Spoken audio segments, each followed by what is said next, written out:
Welcome to V3 news. లక్ష్యం సమాజైతం. నేను మానస. ముందుగా హెడ్లైన్స్. ఆర్టీసీ విలీనం పేరుతో 6,000 మందిని తొలగించారన్న టీడీపీ అధ్యక్షుడు చంద్రబాబు నాయుడు. వైద్య సిబ్బంది పోరాటం చేసి కరోనాను కట్టడి చేస్తే మద్యం షాపులు ఓపెన్ చేయించి మళ్లీ మొదటికి తెచ్చారని ఆగ్రహం. రాష్ట్ర వ్యాప్తంగా ప్రారంభమైన ఆర్టీసీ బస్సు సర్వీసులు. టికెట్ కౌంటర్ల వద్ద భౌతిక దూరం ఉండేలా ఏర్పాట్లు.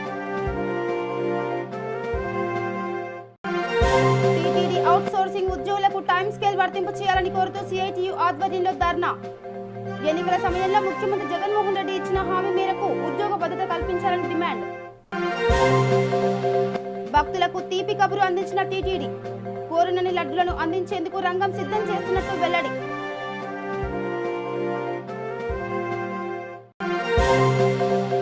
విజయనగరం, శ్రీకాకుళం జిల్లాల్లో ఏనుగుల బీభత్సం. వేలాది ఎకరాల్లో పంట నాశనం చేసిన గజరాజులు. ఇక డీటెయిల్స్కి వెళ్తే ఆర్టీసీ విలీనం పేరుతో 6,000 మందిని తొలగించారని టీడీపీ అధినేత చంద్రబాబు మండిపడ్డారు. ఇకనైనా ప్రజలు మేల్కొనకపోతే రాష్ట్రం సర్వనాశనం అవుతుందని హెచ్చరించారు.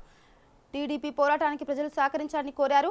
డాక్టర్లు, వైద్య సిబ్బంది పోరాటం చేసి కరోనాను కట్టడి చేస్తే తిక్క సీఎం మద్యం షాపులు ఓపెన్ చేయించి మళ్లీ మొదటికి తెచ్చారని ధ్వజమెత్తారు. మద్యం షాపుల్లో టీచర్లతో పని చేయిస్తారా అని ప్రశ్నించారు.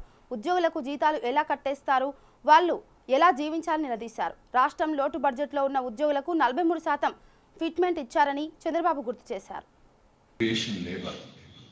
ఎవరైతే ఉన్నారో ఈ వలస కార్మికులు పడిన ఇబ్బందులు వర్ణాతీతం. కొన్ని వేల కిలోమీటర్లు కాలు నడక నడడం, అదే మాదిరిగా మధ్యలో ఎవరన్నా ప్రెగ్నెంట్ లేడీస్ ఉంటే డెలివరీ చేసి, డెలివరీ అయినా కూడా పిల్లలు తీసుకొని వాళ్ళ గమ్యస్థానానికి వెళ్ళడం. ఇంకొక పక్కన భార్య సిక్ ఉంటే, ఒక కూలీ అయితే, ఒక లేబర్ అయితే ఆవిడని ఒక బండిలో పెట్టుకుని, బిడ్డని నెత్తిన పెట్టుకుని, సంకలో భుజాల పైన పెట్టుకొని, లగేజ్ చేతుల్లో పెట్టుకొని నడవడం. ఎక్కడ చూసినా హృదయ విదారక సంఘటనలు మనం చూసాం. ఒక మానవత్వంతో మనం ఆదుకోవాల్సిన పరిస్థితిలో మనం ఆదుకోలేని పరిస్థితికి వచ్చాం. ప్రపంచం మొత్తం కూడా స్తంభించిపోయే పరిస్థితి వచ్చింది. అదే సమయంలో అందరూ కూడా ఉపాధి కోల్పోయారు. ఇంకొక పక్కన ఏ పని చేస్తున్నా ఆ పనిలో ఈ లాక్డౌన్ వల్ల మొత్తం నష్టపోవడం, కొంతమంది దివాలా తీయడం, కొంతమంది కోలుకోలేని పరిస్థితి వచ్చింది. ఒక విధంగా మనం చూస్తే రైతులు పంట పండించారు, కళ్ళ ముందర పంట అమ్ముకోలేకపోయారు. పళ్ళ తోటల్లో వచ్చిన పళ్ళు ఆ పొలాల్లోనే కుళ్ళిపోయే పరిస్థితి వచ్చింది. వదులుకునే పరిస్థితికి వచ్చారు. కనీసం పెట్టుబడుల్లో 10% కూడా డబ్బులు రాలేదు. గగ్గోలు పెట్టారు. ఏమీ చేయకుండా వాళ్ళ కర్మకు వాళ్ళని వదిలిపెట్టే పరిస్థితికి వచ్చాం. ఇంకొక పక్కన లేబర్, కనీసం ఇంట్లో ఉన్నాం, కనీసం కొంత ఆర్థిక సహాయం ఉంటే ఇదవుతుందని అడిగే పరిస్థితికి వచ్చారు. దానిపైన అనేక సార్లు నేను డిమాండ్ చేస్తూనే ఉన్నాం. అన్ని రాజకీయ పార్టీలు చేశాయి. అందరూ కూడా నిరాహార దీక్షలు చేశారు. అది కూడా బయట చేస్తే చాలా ఇబ్బందులు పెడతామంటే ఇళ్ళ నుంచే చేశారు. కానీ ఏమాత్రం ఈ ప్రభుత్వం ముందుకు రాలేదు. కనీసం ప్రతి ఒక్క కుటుంబానికి ఒక 5,000 రూపాయలు ఆర్థిక సహాయం చేయమంటే ఈ ప్రభుత్వానికి మనసు రాలేదు. దానిపైన కూడా చాలా దుర్మార్గంగా ప్రవర్తించే పరిస్థితికి వచ్చారు. అదే కాకుండా ఇంకొక పక్కన 50% శాలరీస్ కట్ చేసే పరిస్థితికి వచ్చారు. ఎంపీడీఓపై ఓ వ్యక్తి దాడి చేసి గాయపరిచిన సంఘటన నెల్లూరు జిల్లా గూడూరు డివిజన్ చిట్టమూరు మండలంలో చోటు చేసుకుంది. ఎల్లూరు గ్రామానికి చెందిన మాజీ ఎంపీటీసీ భర్త మస్తానయ్య గత ప్రభుత్వ హయాంలో చేసిన పనులకు సంబంధించిన విషయంలో కోపోద్రిక్తుడై ఎంపీడీఓ కార్యాలయంలోకి దూరి సమావేశంలో ఉన్న ఎంపీడీఓపై అందరూ చూస్తుండగానే కర్రతో దాడి చేసి గాయపరిచాడు. గాయపడిన ఎంపీడీఓను వాకాడు సీఐ నరసింహారావు వైద్య నిమిత్తం ఆసుపత్రికి తరలించి నిందితుడిని అదుపులోకి తీసుకుని కేసు నమోదు చేశారు. విషయం తెలుసుకున్న స్థానిక ఎమ్మెల్యే వరప్రసాదరావు ఎంపీడీఓని పరామర్శించి నిందితునిపై చట్టపరమైన చర్యలకు ఆదేశించారు. మండల ఉన్నత స్థాయి అధికారిపై దాడి చేయడం హేయమైన చర్య అని, ఇలాంటి చర్యలకు పాల్పడిన వారిని కఠినంగా శిక్షించాలని స్థానిక నేతలు డిమాండ్ చేశారు.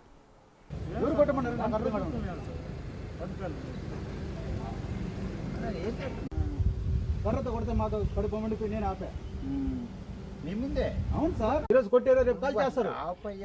అతను కూడా మనోడే ఎవరు మాట్లాడావు 2 నిమిషాలు మాట్లాడావు, సరే అందరం విన్నాం కదా, అయిపోయింది. అర్థం లేకుండా చేసుకుంటావు, అరెస్ట్ చేశారని చెప్పారు కదా. ఒక దురదృష్టకరమైన సంఘటన జరిగిందని చెప్పి నా దృష్టికి వచ్చింది.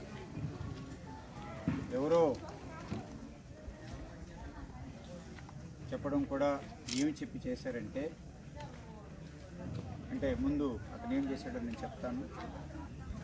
ఆ దుర్మార్గానికి పాల్పొన్న అతను ఎండిఓ గారిని, ఒక సీనియర్ అధికారిని వారి ఆఫీసులో వారు ప్రభుత్వ సేవలు చేస్తున్నప్పుడు ఒక కర్రతో కొట్టడం అంటే ఆ దుర్మార్గుడు ఎంతగా తెగించాడు అని చెప్పి నేను అడుగుతున్నా. మేము తీవ్రంగా ఖండిస్తున్నాం, వైఎస్ఆర్ పార్టీ తీవ్రంగా ఖండిస్తున్నాం. ఎందుకంటే అది చేస్తూ కొడుతూ ఇంకొక మాట అన్నారట. మరి అతను తాగి ఉన్నాడా లేదా అహంకారమా మాకైతే తెలియలేదు, కానీ ఎండిఓ గారిని పట్టుకుని వైఎస్ఆర్ పార్టీ గెలుపు నువ్వే కారణం అని చెప్పి కొట్టాడని చెప్పి నాకు ఇక్కడ ఉన్న వాళ్ళందరూ కూడా చెప్పడం జరిగింది. పోలీసు గారు ఇప్పటికే చర్య తీసుకున్నారని విన్నాను నేను. వారిని అరెస్ట్ చేశారని చెప్పి ఎట్టి పరిస్థితుల్లో కూడా ఆ చట్టం ఆయన చేతిలో తీసుకున్నాడు కనుక చట్టం విడిచిపెట్టదు, తప్పనిసరిగా అతనికి శిక్ష పడుతుంది అని చెప్పి నేను మరొకసారి తెలియజేస్తూ ప్రభుత్వ అధికారులందరికీ మరొకసారి నేను హామీ ఇస్తున్నాను. వైఎస్ఆర్ పార్టీలో ఉన్నప్పుడు ఏ విధంగా మేము ప్రభుత్వ అధికారులను గౌరవించుకోవాలో ఆ విధంగా మేము గౌరవించుకుంటాము. ఎవరు కానివ్వండి, ఆఖరి చివరికి మా పార్టీ వరకు కూడా పొరపాటున ఏమన్నా మాట్లాడి ఏమన్నా మీకు అసౌకర్యం కల్పిస్తే దయచేసి మాకు వెంటనే తెలియచేయండి. తప్పనిసరిగా తప్పు చేస్తే వాళ్ళని మందలిస్తాము, మరలా అలా చేయకోకుండా చేస్తామని చెప్పి మరొకసారి తెలియజేస్తూ మీరు కూడా చక్కగా అసోసియేషన్ రూపంలో విడిచిపెట్టొద్దు. వెంటనే మా దృష్టికి మీరు అఫీషియల్గా తీసుకురండి. వారు మాత్రం కాకుండా నేను కూడా వెంటనే పోలీసులకు అందజేస్తాను. అది పూర్తిగా విచారణ చేయించిన తర్వాత అది దాని వెనకాల ఎవరున్నారు, తెలుగుదేశం వాళ్ళు ఎందుకు ఆ విధంగా ప్రవర్తిస్తున్నారు, అసూయతో ఉన్నారో తెలిసిపోతుంది. ఎందుకంటే ఒకటి ఓటం మాత్రం కాకుండా తర్వాత జగన్మోహన్ రెడ్డి గారు చక్కగా పాలన చేస్తున్నారు, అసూయతో చేస్తున్నారు కనుక మేము వాళ్ళని విడిచిపెట్టబోమని చెప్పి మరొకసారి తెలియజేస్తూ గవర్నమెంట్ అధికారులందరూ కూడా మేము హామీ ఇస్తున్నాం, మేము అనుకుంటాం, మీకు రక్షణ కల్పిస్తాము, మీరు ధైర్యంగా పనులు చేయండి అని చెప్పి తెలియజేస్తున్నాం. వ్యక్తి అయితే ఇలాంటి పనులు చేయరు. ఒక మండల స్థాయి అధికారిని ఈ విధంగా తన ఆఫీస్కి వచ్చి ఈ విధంగా కర్రతో ఆయనపై దాడి చేయడం అనేది చాలా హేయమైన చర్య. చిట్టమూరు మండల వైఎస్ఆర్సీపీ తరఫున దాన్ని తీవ్రంగా నేను ఖండిస్తున్నా. ఇలాంటివి గతంలో జరిగితే గతంలో ఎన్నడూ జరగలేదు, ఇదే ఫస్ట్ టైం జరగడం. దీన్ని తీవ్రంగా ఖండిస్తూ అతని మీద కఠిన చర్య తీసుకోవాలని ఇక్కడున్న అధికారులందరి సమక్షంలో పోలీసు వారిని నేను కోరుతున్నా. ఎమ్మెల్యే గారు కూడా అదేవిధంగా ఆయన మీద తీవ్రంగా చర్య తీసుకోమని చెప్పడం జరిగింది.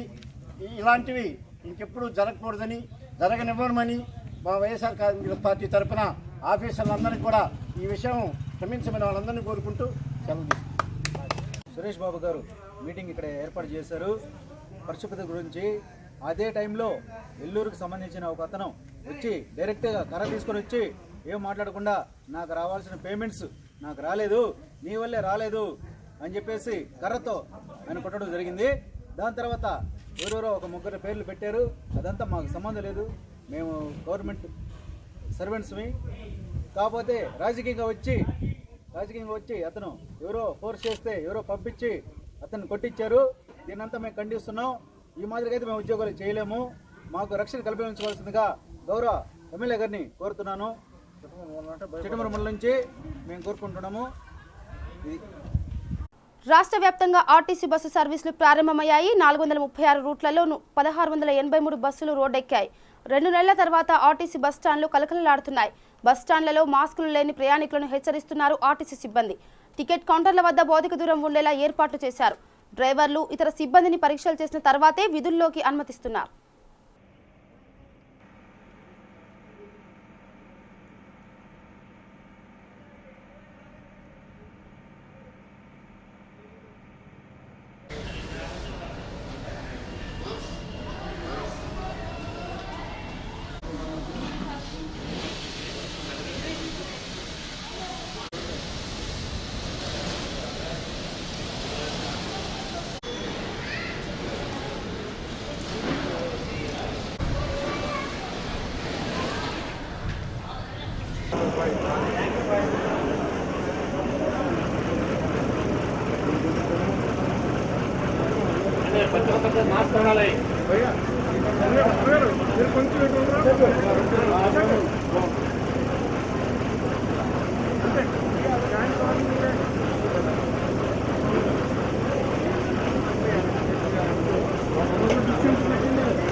ప్రయాణికులు దాదాపు 20 మంది మాత్రమే వారిని బస్సులోకి అనుమతించారు.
టీటీడీ అవుట్ సోర్సింగ్ ఉద్యోగులకు టైం స్కేల్ వర్తింప చేయాలని కోరుతూ తిరుపతి టీటీడీ పరిపాలన భవనం ముందు సిఐటియు ఆధ్వర్యంలో ధర్నా జరిగింది.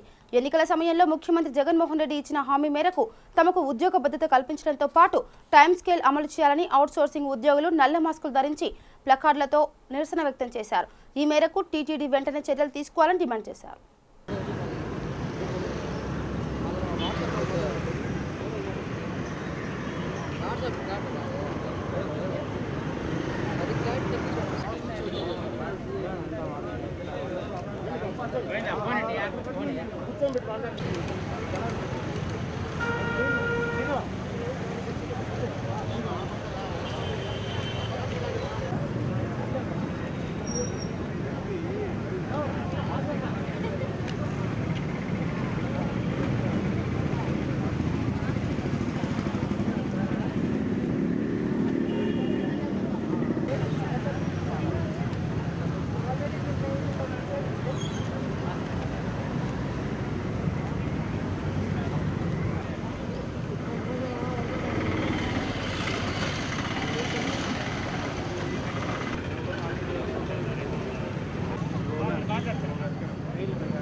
రాష్ట్ర ముఖ్యమంత్రి జగన్మోహన్ రెడ్డి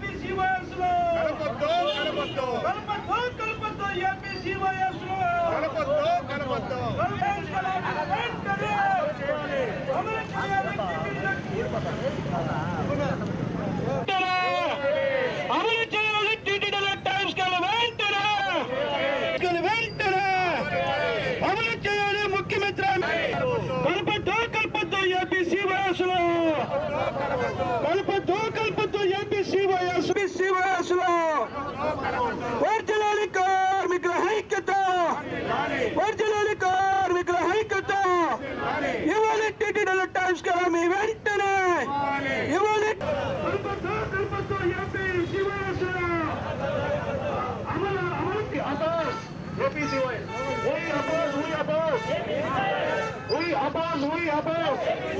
తూర్పుగోదావరి జిల్లా పి గన్నవరం మండలం రాజులపాలెం గ్రామ పంచాయతీ మర్రిగుంటలో తెలుగుదేశం పార్టీ నాయకులు నేలపూడి దామోదరం పిలుపు మేరకు మాజీ ఎంపీటీసీ నక్క సత్యనారాయణ అధ్యక్షతన 6 రకాల కూరగాయలు 500 కుటుంబాలకు పంపిణీ చేయడం జరిగింది.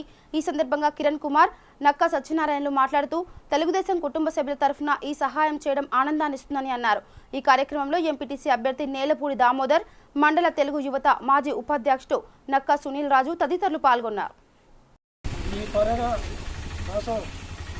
ఇంట్లో ఉంటున్నారు కాబట్టి ఎవరు కూడా పనులు వెళ్తలేదు కాబట్టి ఇలాగా మరుగుంట గ్రామస్తులు పేదలంతా మాలందరూ వీరి పేదలు ఎవరు కూడా పనులకి వెళ్తలేదు. ఎవరన్నా రాత్రి దీన్ని ఆదుకోమని మన ఏలపూడి గ్రామంలో మెసేజ్ పెట్టారు. ఆ మెసేజ్ తగ్గట్టు ఆయన తెలుగుదేశం పార్టీ నాయకులు మన మందపాటి కింద కుమార్ గారు ఈ మరిగొంట ఎంతమంది అని చెప్తే 400 గడపండి అని చెప్తాం. ఆ 400 మందికి నేను ఏదో నా తోసి మట్టికి వేస్తా అని చెప్పారు. రాజధాని ఇస్తాం. మళ్ళీ ఆయన ద్వారా మా ఈ మొత్తం ప్యాకింగ్ అన్నీ చేయడం జరిగింది. అదేవిధంగా చిన్న కోరు కూడా ఆయన అడిగాం. ఇక్కడ మన మరిగొంటలో గుర్జీ కూడా ఉన్నాయి. నిజం భర్త కూడా పోరు, 2 పిల్లలు కూడా 3 పిల్లలు. అటువంటి వాళ్ళు పండుకోళ్ళు ఎప్పుడు 10 వెళ్ళినా కూడా డబ్బులు పడతలేదు. అధికారులతో ఒక 3 ప్యాకెట్లు ఏదో చిన్న 20 మందికి ఆడుకోవడాను.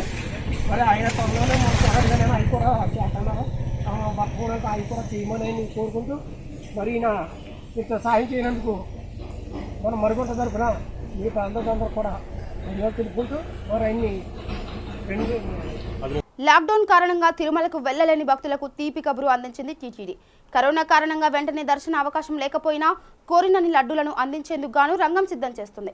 లడ్డూ ధరను కూడా 50 రూపాయల నుంచి 25 రూపాయలకు తగ్గించినట్లుగా టీటీడీ చైర్మన్ వైవి సుబ్బారెడ్డి తిరుపతిలో ప్రకటించారు.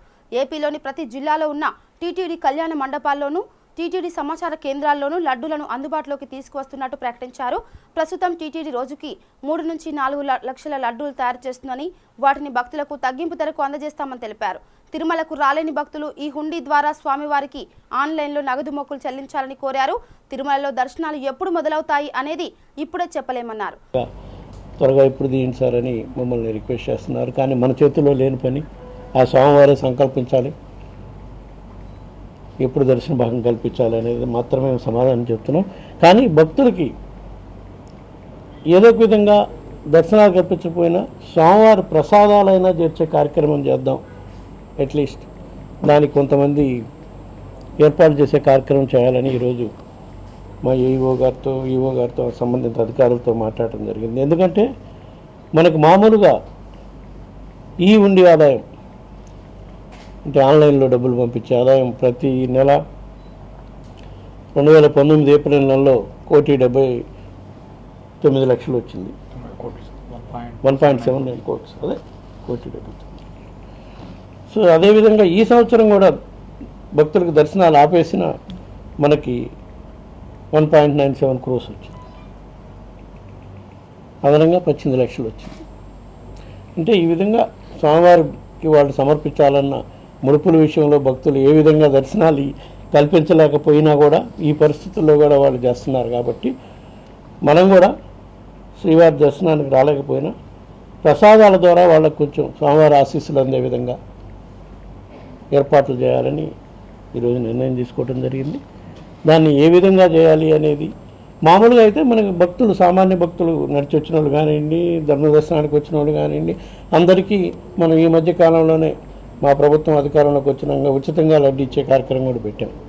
ఇప్పుడైతే ఆ పరిస్థితిలో మనం అందరికీ పంపించాలంటే చాలా కష్టమైంది. కాబట్టి ఉచితంగా ఇచ్చేదాంతో పాటు ఎక్స్ట్రా లడ్డు కావాలన్న వాళ్ళకి మనం 50 రూపాయల లెక్కన లడ్డులు అమ్ముతున్నది మనం నిర్ణయం తీసుకున్న తర్వాత గత 4-5 నెలల నుంచి కూడా చేస్తున్నాం. అవే లడ్డూల్ని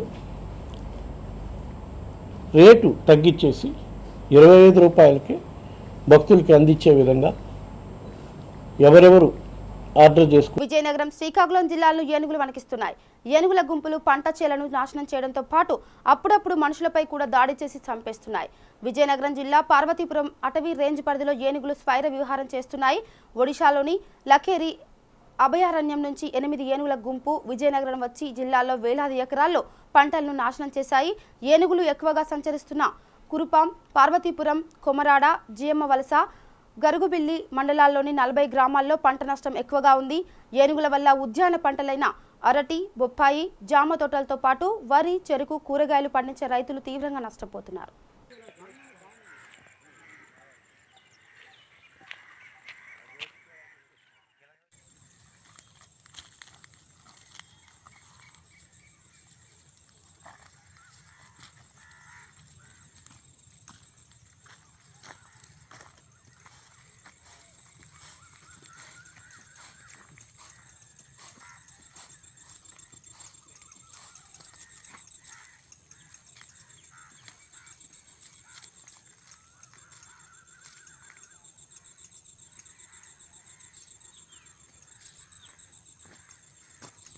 చూపించు.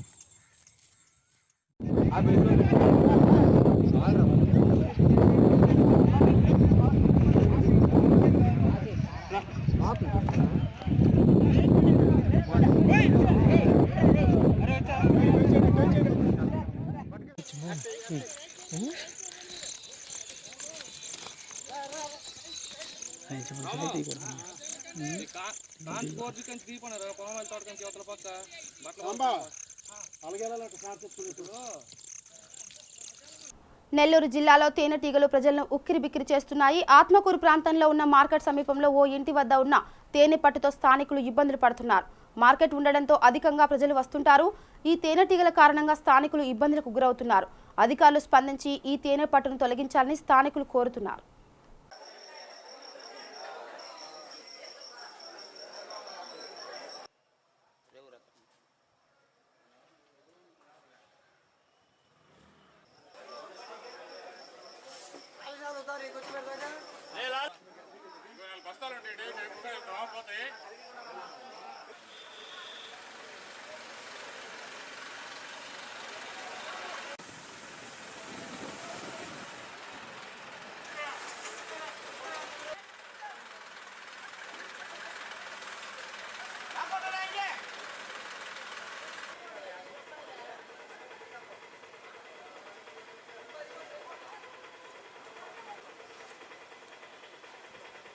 నల్గొండ జిల్లా చిట్యాల శివార్లోని రిలయన్స్ బ్యాంక్ సమీపంలో జాతీయ రహదారి NH65 పై ఘోర రోడ్డు ప్రమాదం చోటు చేసుకుంది.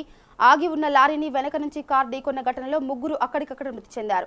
2కి తీవ్ర గాయాలు కాగా కామినేని హాస్పిటల్కి తరలించారు. ఈస్ట్ గోదావరి జిల్లా కొత్తపల్లి నుంచి హైదరాబాద్ వస్తుండగా ఈ ఘటన చోటు చేసుకుంది. మృతులు రాజమండ్రి జిల్లా కొత్తపల్లి వాసులుగా గుర్తించారు పోలీసులు.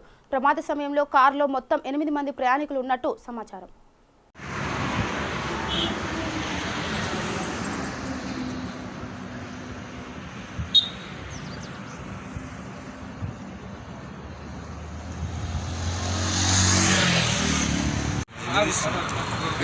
Report ABN report. డాక్టర్ సాబ్, హలో డాక్టర్ గారా, చెప్పండి.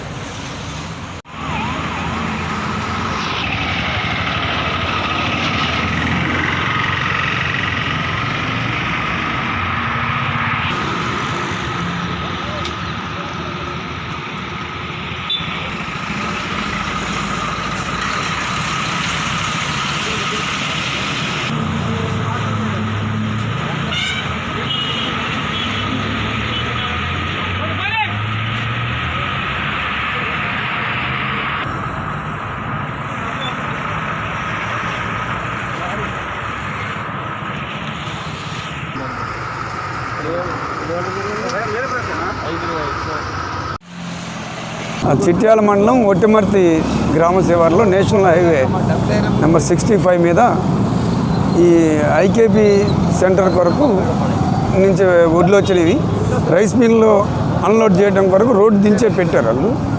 ఈ రాజమండ్రి నుంచి హైదరాబాద్ పోయే ఈ యొక్క కారు TS07 HD 3093 సంబంధించిన కార్ డ్రైవరు రాజమండ్రి దగ్గర కొత్తపల్లి విలేజ్ నుంచి వాళ్ళ ఫ్యామిలీ మెంబర్స్ని మరియు అదనంగా ఒక 3 పాసెంజర్స్ని కూడా ఎక్కించుకొని హైదరాబాద్ వెళ్తూ ఈ రోడ్డు పక్కన ఆగి ఉన్న లారీకి హిట్ చేయడం జరిగింది. దాంతో అక్కడ స్పాట్లోనే 3 చనిపోయినారు, 2 ఇంజ్యూర్డ్ అయ్యారండి. వాళ్ళ హాస్పిటల్ పంపించాము. మిగతా వాళ్ళు 3 పిల్లలు సేఫ్ ఉన్నారు. వాళ్ళని పిలిపించి వాళ్ళకి హ్యాండ్ ఓవర్ చేస్తాం. మృతుల వివరాలు వీళ్ళది రాజమండ్రి దగ్గర గోకారం మండలం కొత్తపల్లి విలేజ్. అందరం అంటే వీళ్ళు హైదరాబాద్లో వాచ్మెన్ పని చేస్తుంటారు. వీళ్ళు ఆ పేర్లు డ్రైవర్ పేరు అబ్రహం, చనిపోయిన వాళ్ళు గీతా లక్ష్మి, గీసాల శ్రీనివాస్ మరియు లక్ష్మి చంద్ర అని ఆమె చనిపోయినారు. ప్రధాని ప్రకటించిన ప్రత్యేక ప్యాకేజీలో నిరుపేదలకు, అసంఘటిత కార్మిక రంగంలోని వారికి, వలస కార్మికులను ఆదుకునే విధంగా లేదని టీఆర్ఎస్ ఢిల్లీ అధికార ప్రతినిధి వేణుగోపాలాచారి ఆరోపించారు. బోయిన్పల్లిలో జరిగిన ఒక కార్యక్రమంలో పాల్గొన్న వేణుగోపాలాచారి మీడియాతో మాట్లాడారు.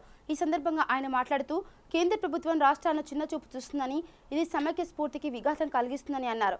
తెలంగాణ రాష్ట్రానికి న్యాయంగా రావాల్సిన నిధులను విడుదల చేయడం లేదని తెలిపారు. కేంద్రం FRBM పరిమితిని పెంచడం పట్ల అసంతృప్తిని వ్యక్తం చేశారు. ఇప్పటికైనా ప్యాకేజీపై పునరాలోచించాలని విజ్ఞప్తి చేశారు. మీరు చప్పట్లు కొట్టమంటే చప్పట్లు కొట్టాము, పూలు చల్లమంటే పూలు చల్లాము, కరోనా మహమ్మారిని ప్రారదోడడం కోసం. కానీ ఈ సమయంలో మీరు సంస్కరణలు పేరిట ప్రైవేటీకరణ చేయడం అవసరమా అని ప్రశ్నించారు. అన్ని రాష్ట్రాల ముఖ్యమంత్రులతో మాట్లాడి కరోనాను ఏ విధంగా ఎదుర్కోవాలన్న ఆలోచనలు చెప్పడం వల్ల అన్ని రాష్ట్రాలు కూడా ప్రధానమంత్రి గారితో, భారతదేశ ప్రభుత్వంతో మరి వారు చేసే కార్యక్రమం అన్నిటి కూడా మన రాష్ట్రంతో పాటు ఇంప్లిమెంట్ చేయడం జరిగింది.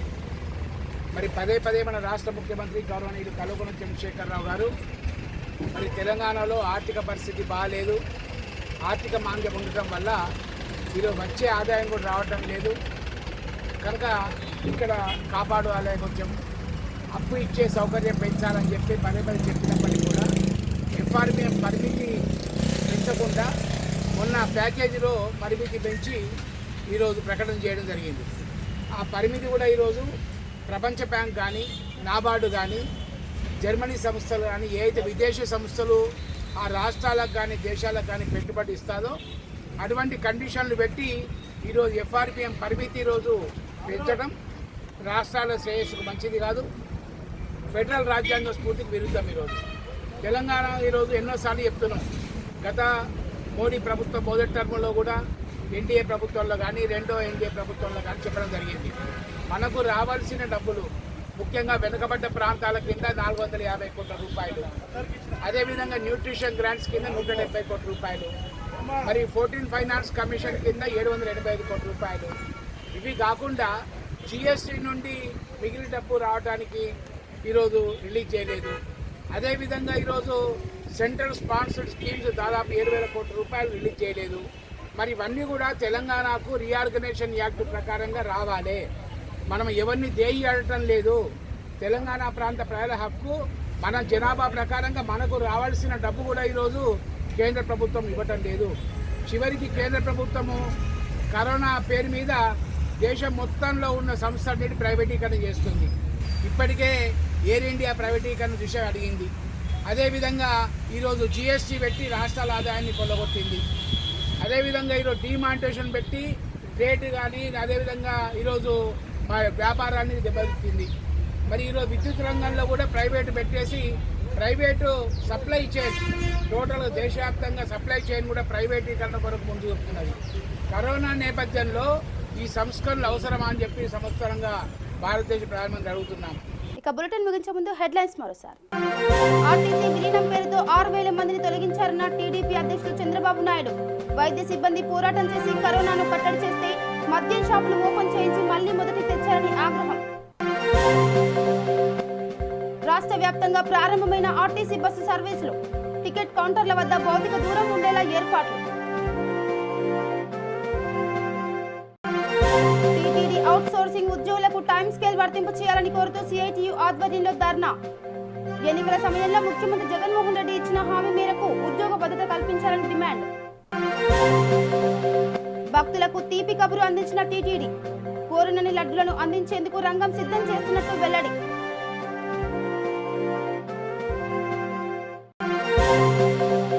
విజయనగరం, శ్రీకాకుళం జిల్లాల్లో ఏనుగుల బీభత్సం, వేలాది ఎకరాల్లో పంట నాశనం చేసిన గజరాజులు. ఇవి బులెటిన్ అప్డేట్స్. చూస్తూనే ఉండండి V3 న్యూస్. లక్ష్యం సమాజైతే. నమస్కారం.